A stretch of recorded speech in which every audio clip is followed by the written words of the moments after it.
राजकुमारी कनक गोरी आलो चमेली नाली टमाटो चेहरा देखी जाऊची हली मु बाहा हेबी तते लो आलो समिली आम साही रे देखी तते चाहिए बुली मु बाहा हेबी तते लो आलो शर्मिली आम साही रे देखी तते चाहिए बुली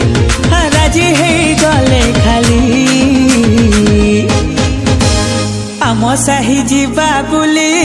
लो धन आम साही जीवा बुली आम साही जीवा बुली लो धन आम साही जीवा बुली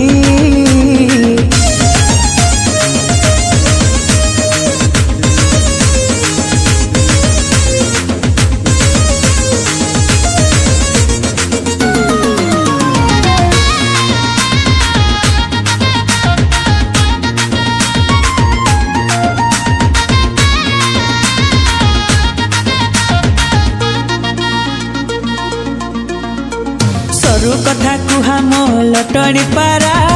मोराण तू कह मते तो बुलो केबे धरा खुआई भी तते धन बई चकोली सज फुटा पारी जात देबिलो तते तोली ज्वाई हेबी धन मु तो साहिर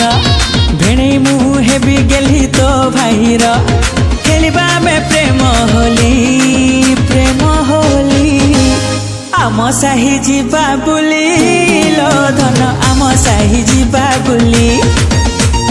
आम साही जीवा बुली लो धन आम साही जीवा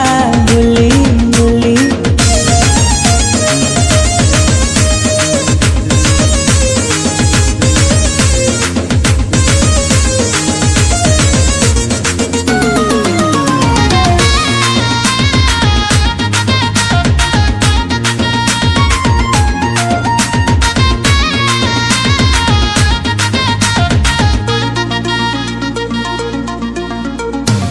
गार मंदिर रे करिबा शादी हीरा मोती माणी करे बांधिकी आम बेदी सपन राई जे आमे करिबा घर तू हबु मोर रानी गोरी मु तो रहे बीबर किंदरी किंदरी नाचुथिबु पिंधी पाई झल पतली कमर देखी टका हेबे पागल तू हे जालो मोर गेली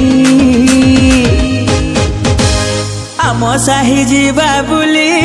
लो धन आम साही जीवा बुली आम साही जीवा बुली लो धन आम साही जीवा बुली मोरा नीलो आम साही जीवा बुली